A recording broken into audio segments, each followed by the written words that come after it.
E aí, gente, com vocês? Aqui quem fala é o Pedro.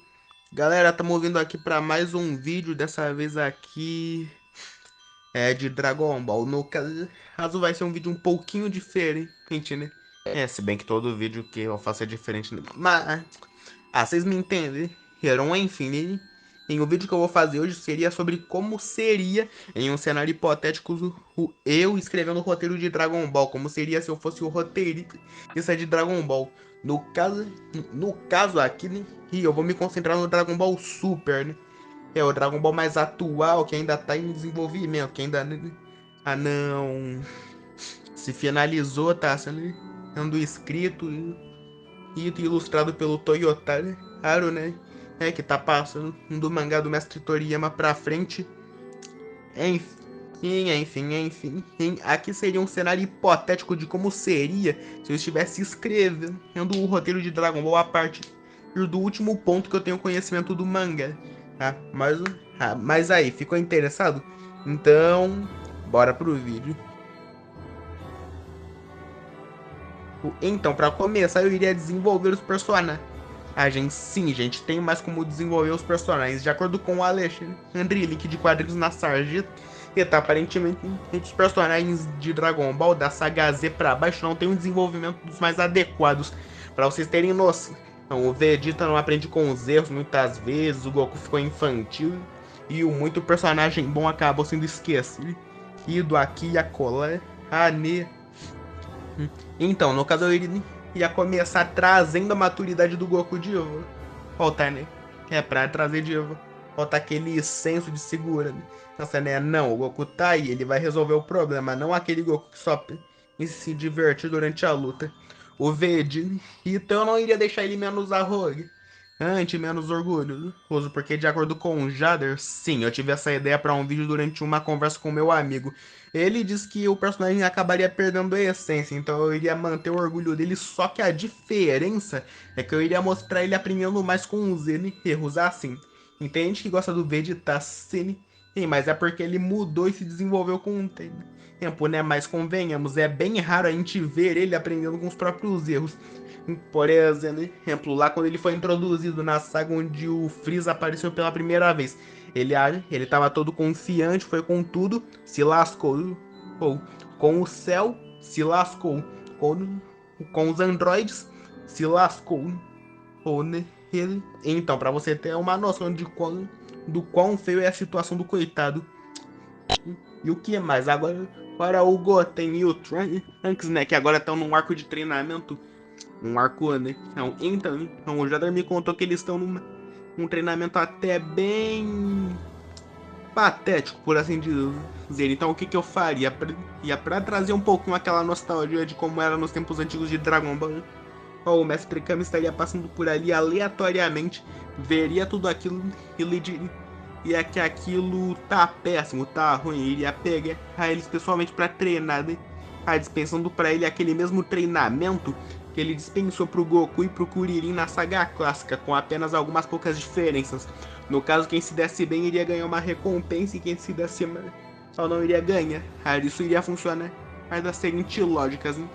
Para eles ganharem o que queriam, eles teriam que ter sucesso, só que o problema é que o sucesso deles depende do fracasso do outro, e também se ele tiver sucesso, o outro automaticamente tem fracasso, né?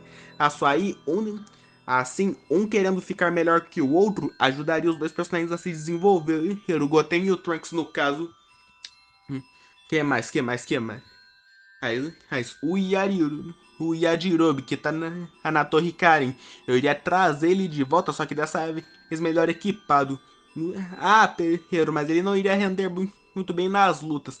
Então, na verdade, ele iria render bastante, porque geralmente quando um personagem é muito forte, ele acaba menosprezando e ignorando aqueles personagens mais fracos, pra vocês terem noção. Então, inclusive... Agora mesmo vai ter um spoiler, então se você não gosta, por favor, pule o vídeo, então não sai. Não, brincadeira, não sai não. Enfim, voltando ao que eu tava falando, em Demon Slayer, no arco do Castelo Infinito, na luta contra a Lua Superior 1, quem mais ajudou na morte da Lua Superior foram justamente o Tokito e o Genya, eram os mais fracos ali no momento. E por que isso aconteceu? Porque o Kokushiro Ibu ignorou a presença deles, dando a eles uma brecha para que eles pudessem atacar de surpresa. É aí que entra o Yarirobe, no caso. Inter, é um qual mais? O, o Frieza, eu ainda não sei bem o que aconteceria com ele, mas aproveitando que ele tá na sala do tempo treinando, eu iria fazer ele refletir um pouquinho mais sobre a situação dele, sobre suas ações passadas e possivelmente dar a ele um arco de redenção, que já é uma ideia um pouquinho mais ousada, né? Já que a fama do Freeza é justamente ele, essa de que se ressuscitar ou pedir ajuda para ele vai dar ruim. Mas tem alguns momentos em que ele até ajuda mesmo, né? Tanto que na visão de alguns fãs de Dragon Ball ele já não é mais um vilão, ele tá mais para um anti-herói. E todo cheio de falhas, com muito potencial de desenvolvimento. E bom, é isso basicamente. Agora o Broly, no caso, eu também iria fazer ele se desenvolver. No caso, eu iria fazer ele aprender a controlar a própria raiva, né? Já que vocês sabem, o cara é um pouquinho esquentado das ideias.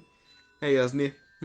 E como é que eu faria isso? Eu daria pra ele um motivo, uma reflexão pra ele ter mais controle da raiva, ter mais controle sobre si próprio.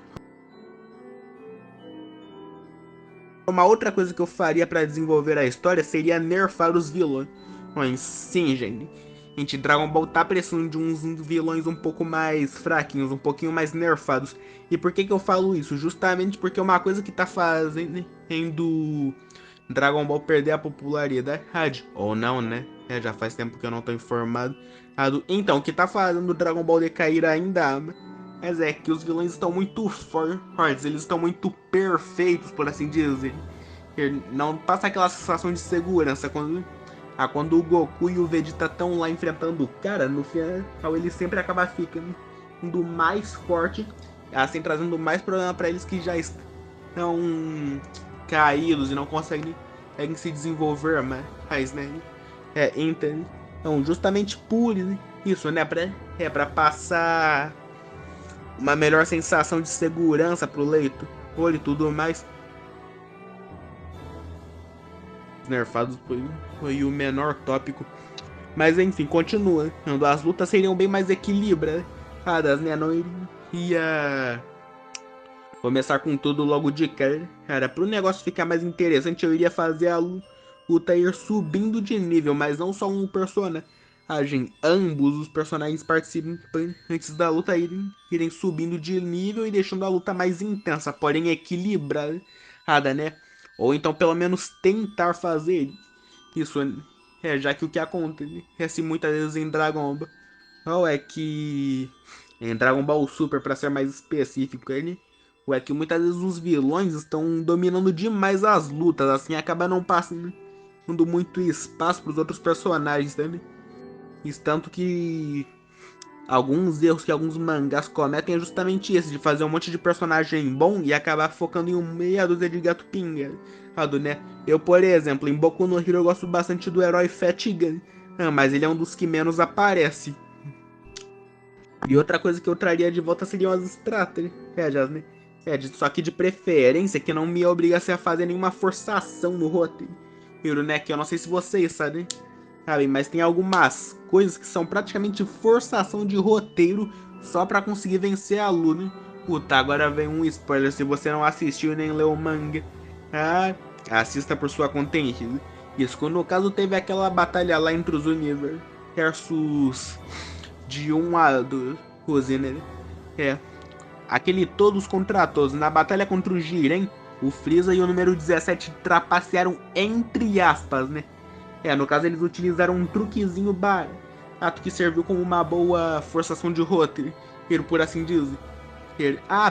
Pedro, eu não acho que seja uma forçação de roteiro, cara. Se você coloca aquele determinado fato ali só pra história conseguir prosseguir, é uma forçação de roteiro. Se no final das contas o número 17 realmente tivesse se explodido, por exemplo, simplesmente acabaria tudo por ali, porque o universo 7 seria apagado. Então foi uma forçação de roteiro. guerreiro até um certo ponto, pelo menos, né? É, porque quem viu a saga clássica lembra que os androides tiveram as suas bombas removidas. Só que no caso, ele fingiu se explodir. Ele, o Freeza, o Goku, o Yuveji, e tá, jogaram o Jiren pra fora da arena. E daí o número 17 revelou que ele era o último que tava lá na arena. Era por isso que eu considero uma forçação de roteiro. Eu iria trazer estratégias de verdade, cara, de preferência que não fosse exatamente uma forçação no roteiro. Eu iria, né, e arquitetar tudo direitinho, não simplesmente decidir isso no último momento. E agora pro último tópico, eu iria procurar aproveitar melhor a variedade de ambientação, né, no anime, né? No caso, vocês sabem que agora não tem mais apenas o universo 7. Antes tinha todos os planetas do universo 7, agora tem todos os universos, né? Então, no caso, agora que tem esses 12 universos, inclusive até alguns que voltaram, se não me engano, por causa dos Zenos. Agora daria para fazer um melhor aproveitamento, já que teria muito mais ambientes para explorar, teria muito mais coisa nova para ir sendo adicionado. Isso me daria uma maior liberdade para ir alterando mais Dragon Ball conforme a obra se desembolava, deixando a obra boa de novo. Não que eu acho que Dragon Ball seja ruim, eu adoro Dragon Ball. Mas vocês entenderam qual é a ideia aqui? E outra coisa que eu iria adicionar seria uma nova transformação entre aspas, né? Por que eu digo entre aspas? No caso, porque não seria exatamente uma transformação, seria mais uma técnica. Eu não sabia direito como chamar, então eu chamo de Super Saiyajin 5, né? Enquanto no caso não seria todos iguais, não seria apenas a mesma transformação, só que evoluindo. E daí ela iria causar um transtorno de dissociação cognitiva no usuário. E daí ele que iria morar, né, em uma casa que é o reflexo das faculdades psíquicas do usuário. Né? No caso, essa transformação seria uma segunda personalidade. Cada uma com a sua individualidade. Algumas seriam mais calmas, outras não.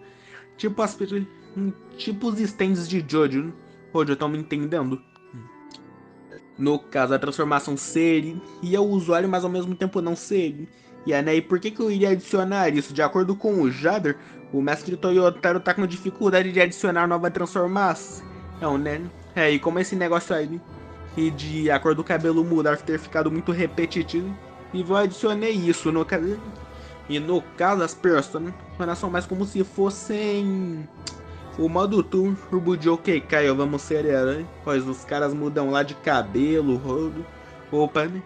Inclusive isso seria uma boa estratégia para mim conseguir aproveitar melhor a variedade de vestimentas, né? Já que uma coisa boa para ser adicionada em mangás muito longos seria ver os personagens mudando de roupa conforme o tempo vai passando. Inclusive vai me dizer que não seria uma boa. Pô, imagina só, dependendo do arco, o Goku tá com uma roupa diferente. Gente, coisa que raramente acontece. Bom, gente, é isso. Isso é meio que assim como seria se eu estivesse escrevendo o roteiro de Dragon Ball Super. Você gostou? Não esquece de me responder, de dizer aqui nos comentários. Valeu e fui.